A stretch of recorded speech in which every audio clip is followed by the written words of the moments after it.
Hoy tenemos la presencia de Daniel Vigo, investigador UCA CONICET y docente de la Facultad de Ciencias Médicas, para hablar de un tema que nos atraviesa a todos. ¿Y saben cuál es? El sueño. ¿Sí? Daniel, te hago una pregunta. Vos estudiás el sueño, ¿no? ¿Por qué es importante el sueño y el descanso en nuestra vida cotidiana? Es importante porque tenemos que pensar que el sueño ocupa 1/3 de nuestras vidas. Evolutivamente es un momento del día en que, no si lo pensamos para ahora, pero pensémoslo hace 200.000 años, un momento del día en que estamos desconectados de la realidad. ¿Y por qué la evolución habrá mantenido esa etapa de nuestras vidas cuando, al estar desconectados de la realidad, nos exponemos a un mayor riesgo de que venga un león y nos coma, por ejemplo? Bueno, porque deben pasar cosas importantes durante el sueño. ¿Y cuáles son estas cosas? Durante el sueño nuestro cuerpo no está apagado, nuestro cuerpo sigue funcionando y pasan cosas muy importantes a nivel aprendizaje. Nuestro cerebro aprende cosas que pudimos haber estudiado durante el día o incluso procedimientos, una técnica quirúrgica, un nuevo deporte. Todo eso se procesa durante el sueño. Nuestro cerebro y el cuerpo en general se liberan de toxinas durante el sueño. Se distribuye más eficientemente la energía destinada a distintos procesos del funcionamiento del cuerpo. La inmunidad también cambia. Es decir, pasan muchas cosas que nos hacen decir que estamos muy lejos de estar apagados y es un momento en que tenemos que mantenerlo.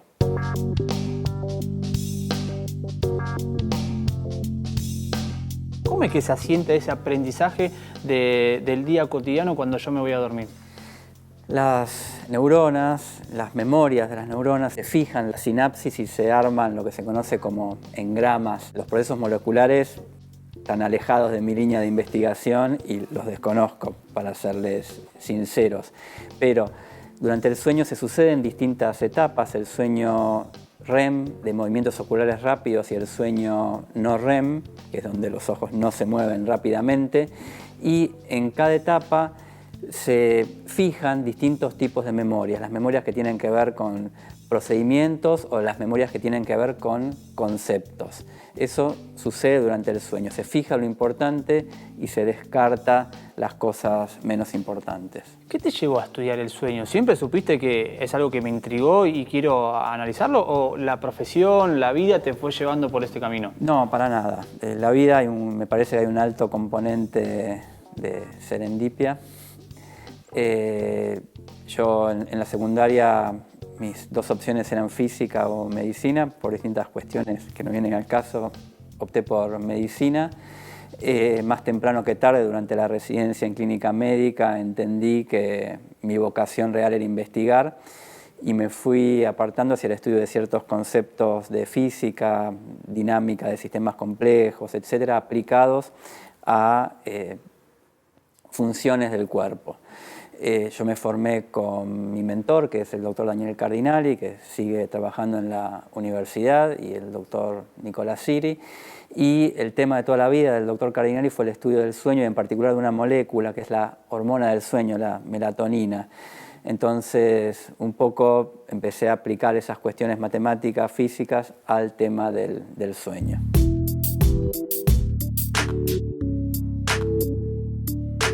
Me acuerdo en una entrevista que te hicimos con Cardinali, que vos hacías reflexión a que hace 200 años, cuando no había luz eléctrica, se vivía y se dormía de otra manera. ¿En qué nos modificó? La cuestión tiene que ver con la evolución que mencionábamos antes. Tenemos que pensar que como Homo sapiens sapiens, nuestro mayor devenir a lo largo de los años era estar expuestos a las inclemencias del ambiente. Salir a buscar la comida, a correr al mamut durante el día y refugiarnos durante la noche, justamente porque estábamos desprotegidos en relación al sueño. El sol se pone, no hay mucho más para hacer, tenemos que buscar refugio. Eso en los últimos casi 200.000 años, como Homo sapiens sapiens, como homínidos hace 2 millones de años. En los últimos 200 años cambió algo muy importante, que es que se pudo mantener encendido el filamento incandescente de Edison, esta aporte, y poquito a poco fuimos iluminando el mundo. Esta iluminación que tenemos está lejos de ser natural, y lo que hace es hacernos pensar que podemos seguir con nuestras actividades más allá de la puesta del sol. Y sí, podemos seguir gracias a la luz eléctrica un poco más allá de la puesta del sol, pero no mucho más. Porque por todo lo que mencionábamos, el sueño es importante y debe ser conservado. Cuando disminuimos la cantidad de sueño, cuando nuestro sueño no es bueno, aumenta el riesgo de padecer distintas enfermedades. En forma inmediata aumenta el riesgo de no estar bien despiertos durante el día y por lo tanto aumenta el riesgo de accidentes, algunos incluso fatales. Es más común que haya gente dormida al volante que gente ebria. Esto no le quita importancia, obviamente, al control de alcoholemia, ¿no? Y en el largo plazo, lo que tenemos es un aumento del riesgo de padecer lo que se conocen como enfermedades crónicas, complejas y multifactoriales. Por ejemplo, obesidad, enfermedades cardiovasculares, algunos tipos de patologías oncológicas y muchas otras. Esto no significa que cuando uno tiene estas patologías es porque no durmió bien, ni que cuando uno no duerme bien necesariamente va a tener alguna de estas patologías, pero sí aumenta el riesgo de padecerlas.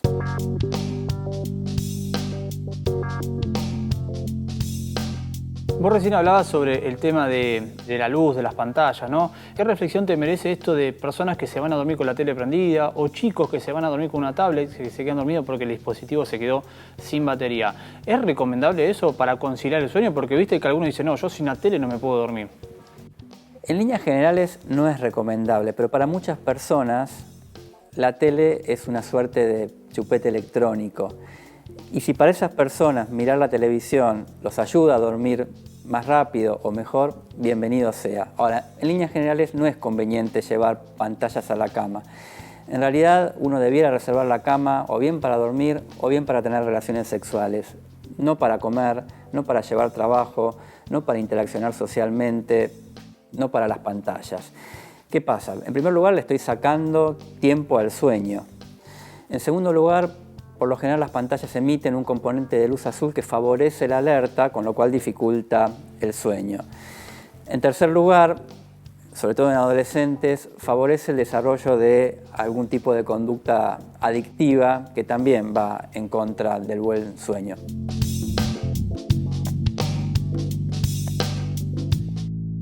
En relación a los adolescentes hay algo importante a tener en cuenta. Tienden a irse a dormir más tarde, pero no es solo una cuestión cultural del uso de pantallas. Nosotros en nuestro cerebro tenemos un reloj biológico. Tenemos, de hecho, dos. Uno que funciona marcando la hora del día y otro que funciona más bien como un reloj de arena que nos dice cuánto tiempo estuvimos despiertos. El reloj que funciona marcando las horas del día se retrasa en la adolescencia por mecanismos que no están del todo establecidos. Entonces, biológicamente el adolescente tiende a irse a dormir más tarde. ¿Qué pasa? Esto se potencia así con el uso de pantallas, la interacción en redes sociales, y del otro lado tenemos un inicio muy temprano de clases, con lo cual están los componentes de lo que se conoce como una tormenta perfecta en relación a los problemas de sueño y el adolescente.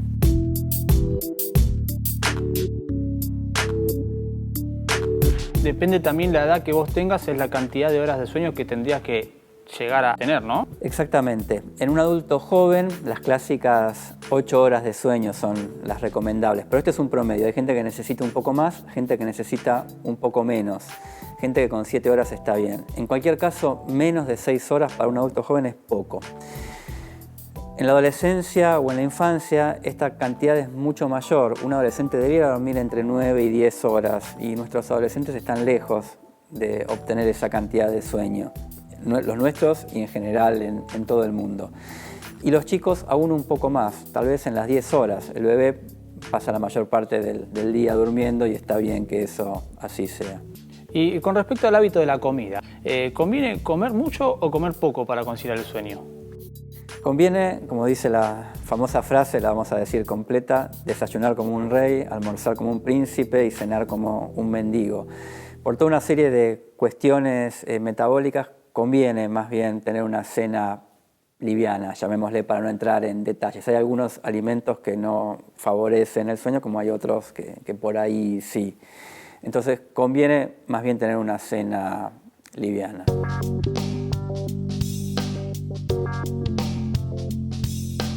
¿Cómo fue tu experiencia y tu viaje a la Antártida? ¿Qué fuiste a hacer allá?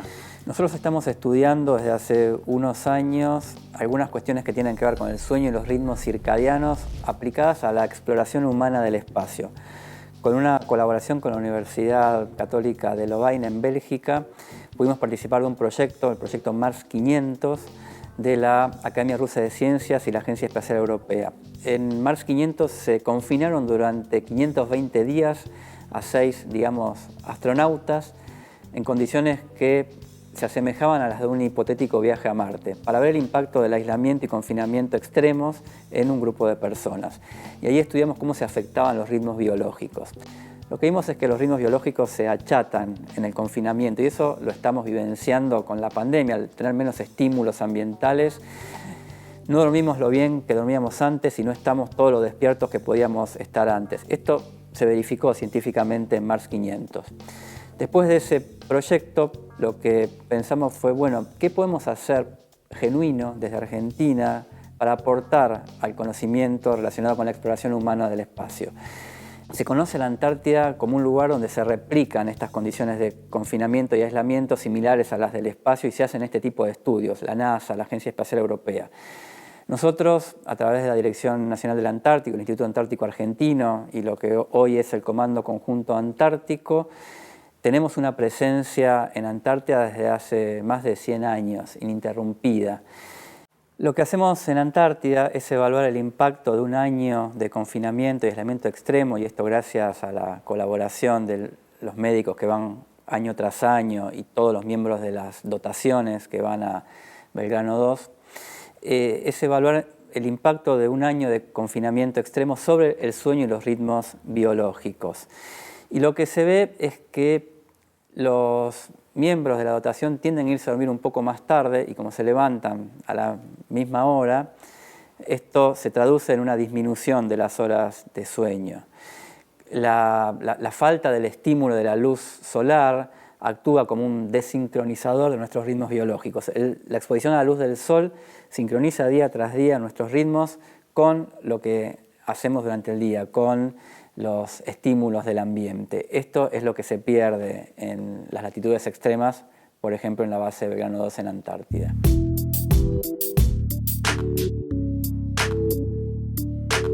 ¿La siesta sirve o no sirve? La siesta corta tiene muchos beneficios. Antes de las 4 o 5 de la tarde, de no más de 20 minutos. Aumenta la alerta, mejora nuestro bienestar, hace que nos relacionemos mejor con el resto de las personas durante la tarde.